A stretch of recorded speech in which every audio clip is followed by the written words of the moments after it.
موت نافرمانی کی حال میں کہیں نہ آ جائے تمہیں.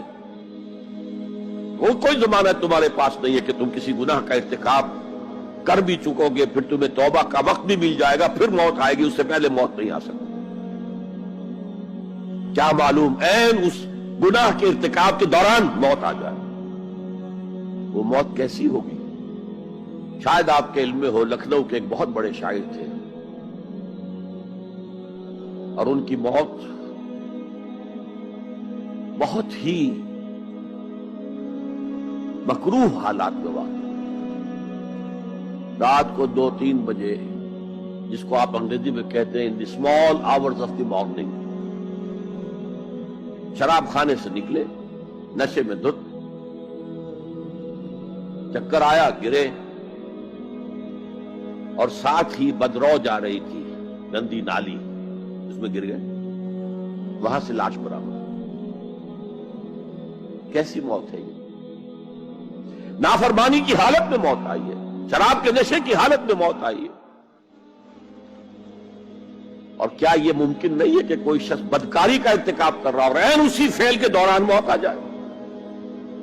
اچھا, اب اگر آپ نے طے کر دیا نہیں مروں گا مگر حالت فرما برداری میں, اس کی ایک ہی شکل ہے, کوئی لمحہ بھی نافرمانی میں بسر نہ ہو, مبادا اسی لمحے موت آ جائے.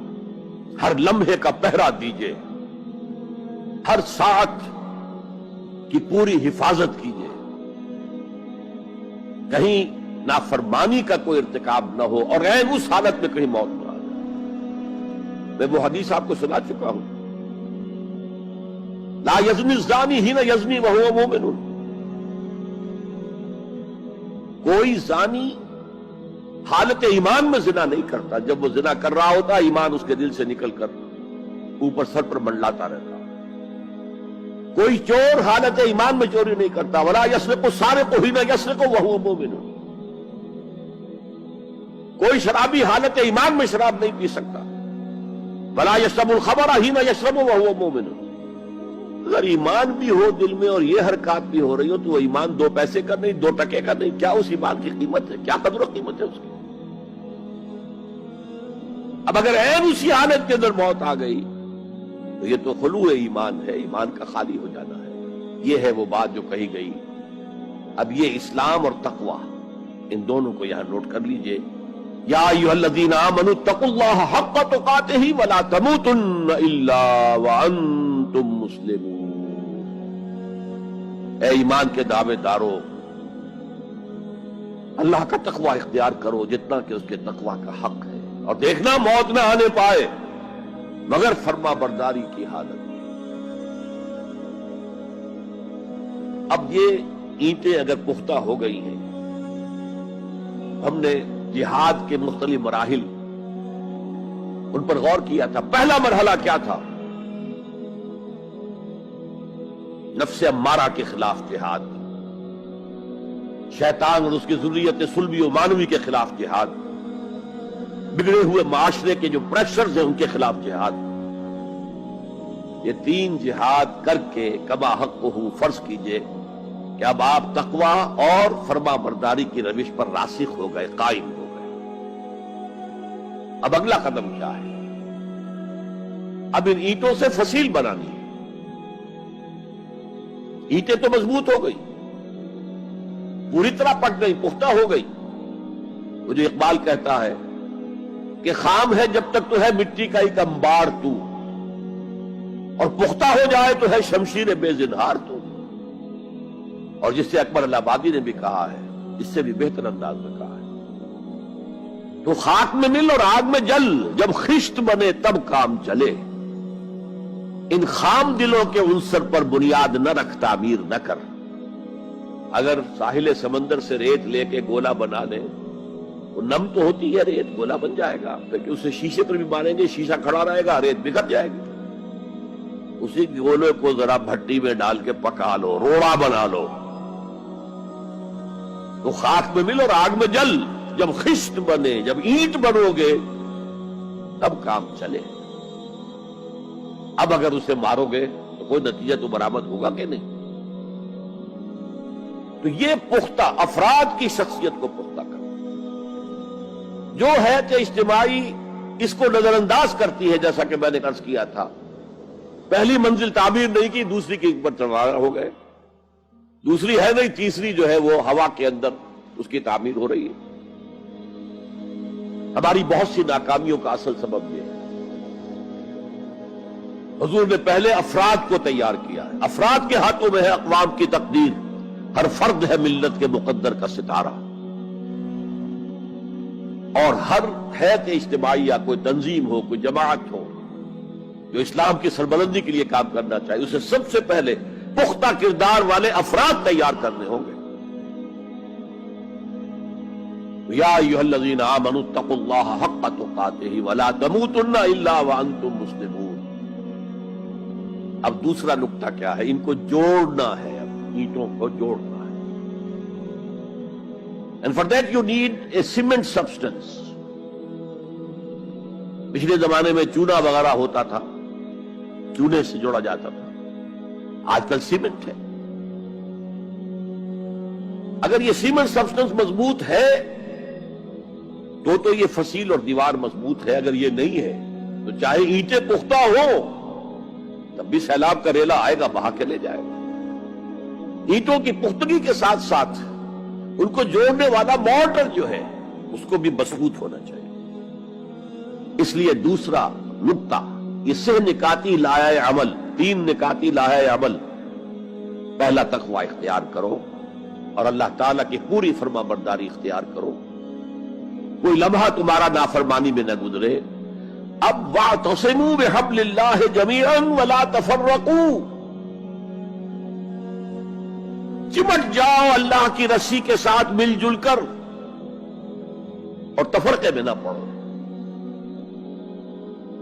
اعتصام عصمت سے بنا، عصمت حفاظت کو کہتے ہیں۔ اعتصام حفاظت حاصل کرنا۔ جیسے آپ دیکھتے ہیں کہ کسی بچے کو اگر کوئی خوف لاحق ہو جائے، کوئی ڈرائے، وہ آئے گا، دوڑے گا ماں کی گود میں آ کر ماں سے چمٹ جائے گا۔ وہ یہ سمجھتا ہے اپنے چھوٹے سے ذہن کے مطابق میں قلعے میں آ گیا ہوں۔ یہ دوسری بات ہے کہ کوئی شفاق انسان، جیسے فسادات ہوتے ہیں یا جیسا کچھ سن 47 میں ہوا تھا، کوئی شفاق بھیڑیا صفت انسان آئے، بچے کو کھینچے ماں کی گود سے، اچھالے اور کسی نیزے میں پرو لے۔ لیکن بچہ یہ سمجھتا ہے کہ میں آ گیا ہوں، پناہ میں آ گیا ہوں، قلعے میں آ گیا ہوں۔ تو یہ ہے اعتصام۔ اور عجیب بات یہ ہے کہ جو اس سورہ مبارکہ کی جو ہم نے شروع کی ہے آیات، وہاں سے ایک آیت پہلے جو ہے 10ویں رکوع کی آخری آیت، وَمَنْ يَعْتَصِمْ بِاللَّهِ فَقَدْ هُدِيَ إِلَىٰ صِرَاطٍ مُسْتَقِيمٍ۔ یہاں حبل اللہ نہیں ہے، جو اللہ کے ساتھ چمٹ جائے تو اس کی ہدایت تو ہو گئی صراط مستقیم کی طرف، اللہ سے جڑ جاؤ۔ سورہ حج کی آخری آیت کے بھی آخری الفاظ یہی ہیں، وَاعْتَصِمُوا بِاللَّهِ فَأَقِیمُوا الصَّلَاةَ وَآتُوا الزَّکَاةَ وَاعْتَصِمُوا بِاللَّهِ۔ وہ تمہارا پشت پناہ ہے، وہ مولاکم فنعم المولا ونعم النصیر، کیا ہی اچھا ہے وہ مولا، پشت پناہ، مددگار، حمایتی، کیا ہی اچھا ہے وہ مدد کرنے والا۔ تو وہاں پر بھی واعتصموا باللہ، وہی لفظ یہاں آیا، ومن یعتصم باللہ فقد ہدی الی صراط مستقیم۔ اب یہاں سوال پیدا ہوتا ہے وہ حبل اللہ کون سی ہے؟ اب اصول یہ سامنے رکھیے کہ قرآن مجید میں اگر محسوس ہو کہ کسی جگہ پر کوئی ابہام ہے، اجمال ہے، کہیں وضاحت کی ضرورت ہے، تو یہ حق ہی نہیں، فرض ہے محمد الرسول اللہ صلی اللہ علیہ وسلم کا کہ اس کو بیان کریں، واضح کریں، تبیین کریں۔ انزلنا الیک الذکر لتبین للناس ما نزل الیہم۔ اے نبی، ہم نے آپ کی طرف یہ الذکر اس لیے نازل کیا ہے کہ آپ لوگوں کے لیے واضح کریں وہ شے جو ان کے لیے نازل کی گئی، ان کی طرف بھیجی گئی۔ آج ایک عظیم ترین فتنہ ہمارے ہاں جو ہے وہ انکار حدیث کا ہے۔ وہ گویا کہ حضور کو یہ حق ہی دینے کو تیار نہیں۔ کہ قرآن مجید کی آیات کی توضیح کریں، تبیین کریں، جہاں کہیں کوئی سوال پیدا ہو اس کا جواب دیں. لیکن یہ جان لیجئے یہ حضور کا صرف حق نہیں، فرض. مجھے ایک بڑا تلخ تجربہ ہوا تھا لاہور میں 1973 میں، وہ جو عالمی کانفرنس ہوئی تھی لاہور میں، دنیا کے تمام مسلمان ملکوں کے سربراہ وہاں جمع تھے. تو اس زمانے میں اس آیت کا بڑا چرچا تھا، اخبارات میں بھی بڑے بڑے اشتہار شائع ہو رہے لوگوں کی طرف سے، وَاعْتَصِمُوا بِحَبْلِ اللَّهِ جَمِيعًا وَلَا تَفَرَّقُوا. رکشاؤں کے پیچھے بھی بینر لگے ہوئے ہیں، ٹیکسیوں کے پیچھے بینر لگے ہوئے ہیں، وَاعْتَصِمُوا بِحَبْلِ اللَّهِ جَمِيعًا، بینر آویزاں ہیں سڑکوں پر جا بجا. لیکن میں ایک پریس میں گیا کہ جہاں میری ایک کتاب چھپ رہی تھی اور تاخیر ہو رہی تھی، تو میں ذرا ان سے کہنے گیا جلدی کرو. وہاں ایک صاحب آئے ہوئے تھے اور بدقسمتی سے آزاد کشمیر، جو ہمارے ہاں آزاد کشمیر کہلاتا ہے، آپ کے ہاں وہ مقبوضہ کشمیر کہلائے گا، اس کے وہ محکمہ جو انفارمیشن ڈپارٹمنٹ کے سیکرٹری تھے، اہم تھے. ان کا یہ کیا رہا؟ یہ لا یعنی کلام ہے، بے معنی کلام ہے. وَاعْتَصِمُوا بِحَبْلِ اللَّهِ جَمِيعًا، کہاں ہے وہ رسی؟ کس کو رسی؟ کون سی رسی کو پکڑوں؟ بہت صدمہ ہوا، لیکن کیا کیا جائے؟ اصل میں کمیونسٹ ذہن کے تھے. اب اس لیے وہ اللہ کے رسول نے واضح کیا ہے کہ حبل اللہ کون سا. میں وہ حدیث آپ کو سنا چکا ہوں حضرت علی رضی اللہ تعالیٰ عنہ سے جو مروی ہے، نبی اکرم صلی اللہ علیہ وسلم، ترمذی شریف اور دارمی یا بیہقی میں موجود ہے. تو اس میں یہ الفاظ میں هو حبل اللہ المتین وهو الذکر الحکیم وهو الصراط المستقیم. حضرت علی فرماتے یہ ہے کہ میں نے سنا حضور نے ارشاد فرمایا ان قریب ایک بہت بڑا فتنہ رونما ہوگا، انہا ستکون فتنۃ.